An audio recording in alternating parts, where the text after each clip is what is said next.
Que pensez-vous des critiques faites contre le prophète sallallahu alayhi wa sallam? Vous savez, les gens sont libres de critiquer. Et d'ailleurs, les critiques ne datent pas d'aujourd'hui. Déjà à son époque, on le critiquait. Et le Coran, quand il s'adressait à lui pour le réconforter, il lui disait « Ne perds pas ton sang-froid ». Moi, je ne suis pas de ceux qui disent qu'il y a des critiques constructives et des critiques non constructives. Toutes les critiques sont constructives. Quand vous me critiquez, pour me rendre un grand service. Mais je crois qu'il a droit, comme tout personnage important, à des critiques, je y ferai pareil. Même le bon Dieu.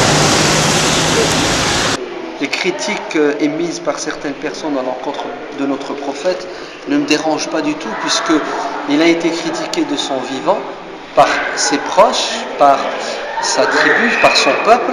Et Dieu d'ailleurs dans le Coran a reproduit ces critiques-là, puisque dans le Coran il est dit qu'ils ont dit de lui que c'était un devin, un magicien, même un sorcier, un ensorcelé.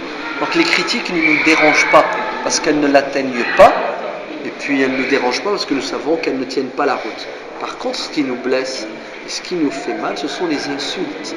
Car le prophète lui-même n'insultait pas, et il a enseigné à toute l'humanité à ne pas insulter. Si vous m'insultez mon père et ma mère, ça me blesse. Si vous m'insultez mon prophète, ça me blesse 1000 fois encore plus. C'est pas bien. Voilà, beaucoup de tristesse et un sentiment d'injustice, parce que quand on connaît sa personnalité, je veux dire, tout le sacrifice qu'il a fait pour nous, et on ressent qu'on dire ça. Mais juste on a envie de leur dire, mais c'est pas vrai tout ce que vous dites. C'est inacceptable. Une tristesse, l'ignorance aussi, parce que c'est facile de se fier aux médias, aux journaux, au lieu de chercher soi-même le savoir, la connaissance. Et c'est ce qu'il a toujours voulu. Il a commencé par apprendre, et dommage que de nos jours, les gens apprennent que pas à travers les médias. Et c'est vraiment décevant. C'est le sentiment, bien sûr, de tristesse, le sentiment d'injustice. On va arrêter, c'est haram, sinon vous allez rien en faire. Irrespectueux, c'est bas, mais ils payeront. Parce qu'il y a un Dieu. Je leur dis t'arrêtes ou sinon ça va mal aller. Mais le prophète n'a jamais perdu sa patience, parce que pour lui il porte un message, et quelle que soit la position des autres, il va toujours continuer sur son chemin pour aimer les hommes et apporter le bien pour toute l'humanité. Il faut se rappeler le comportement du prophète sallam, par exemple quand justement il était accompagné de Aïcha radiallahu anha, une personne des gens du livre est passée devant lui et au lieu de dire salam alaikum, il a dit salam alaikum, et où Aïcha radiallahu anha a voulu s'énerver, et le prophète sallam a dit Aïcha, ne t'énerve pas. Il leur a rendu simplement leur salut en disant wa alaykum sans insulte. Les critiques, les critiques qu'ils font maintenant, il ne faut pas qu'on fasse des publicités là-dessus, parce qu'on laisse parler. Allah il protège le Coran et tout, donc on n'a pas besoin de laisser ces gens-là parler, ça va passer. C'est des orages ça.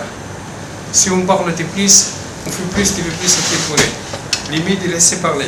Laisser parler certain temps, il va l'arrêter tout seul. Je réponds pas, je pense. Les critiques sont mauvais. Ce sera leur problème à la fin. Deux choses principales. Le premier, c'est l'ignorance de ces gens-là. Et Nabi sallallahu alayhi wa sallam, lorsqu'il était critiqué à son époque, il disait Allahumma aghfir li qawmi fa innahum la ya'lamun, ya Allah, pardonne à ces gens-là, car ils ne savent pas, ils sont des ignorants.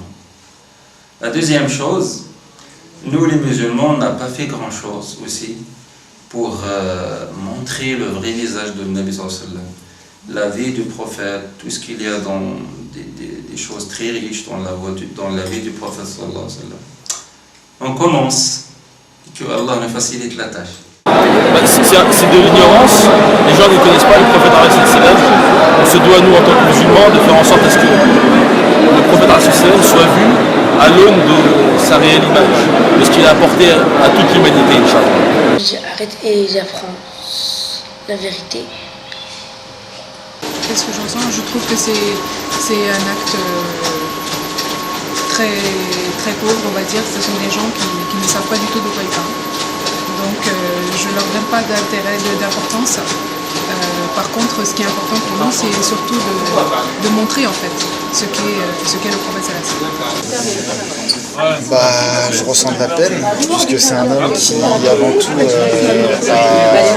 consacré sa vie pour l'évolution de l'islam et a bien fait de sa communauté. Son comportement, il a été plus qu'exemplaire, donc on trouve des critiques à lui faire, je trouve ça très, très dommage, c'est qu'on n'a pas bien compris sa mission. Maintenant, ça ne va pas me pousser à avoir un comportement négatif, agressif, violent. Donc l'objectif, c'est de faire comprendre à ceux qui n'ont pas compris qu'est-ce qu'ils n'ont pas compris et réussir à leur faire changer d'avis. C'est comme le prophète de sallam, il est censé être plus important que nos parents. C'est forcément quelqu'un de notre famille qu'on critique. Et j'essaye de pas faire attention à ça. Mais même si à travers mes projets, c'est quelque chose qui me motive aussi de montrer le vrai visage du prophète de sallam. À chaque fois qu'il est critiqué, on a envie de montrer qui était le prophète de sallam. Donc c'est à la fois positif, même si c'est assez particulier, c'est un moteur. Soit je suis indifférent, soit c'est un moteur pour nous en tout cas. En réalité, moi je pense que les critiques qui sont faites, elles ne sont pas faites sur lui, car les gens ne le connaissent pas lui, ils nous connaissent nous. Et donc c'est des critiques qui concernent les musulmans et pas le prophète. Je pense des critiques qui ont été faites sur le prophète, c'est qu'à mon avis, on ne doit même pas y faire attention. Il y a un proverbe qui dit le chien aboie, la caravane passe. Pour moi, c'est l'équivalent de chiens qui sont en train d'aboyer et à mon avis, il faut juste mieux les ignorer. Essayer de démontrer au quotidien que nous, on suit l'exemple du prophète et qu'on se comporte de la meilleure des façons. Voilà, je pense qu'il aurait été fier de voir une communauté unie, soudée, et qui soit dans l'altruisme, dans la fraternité, dans l'amour, dans la sincérité et la générosité. Ça nous blesse toujours en tant que musulmans, déjà en tant que personne, et ensuite en tant que musulman, c'est vrai que ça nous blesse encore plus, parce que c'est quand même la personne qu'on doit aimer le plus, normalement. Ensuite, pour réagir à ces critiques-là, je pense que la meilleure réaction qu'on doit avoir en tant que musulman, c'est d'avoir un comportement exemplaire dans cette société, pour justement que les critiques ne recommencent plus. Si quelqu'un critique le prophète Mohammed sallallahu alayhi wa sallam, il ne peut rien faire parce que le prophète sallallahu alayhi wa sallam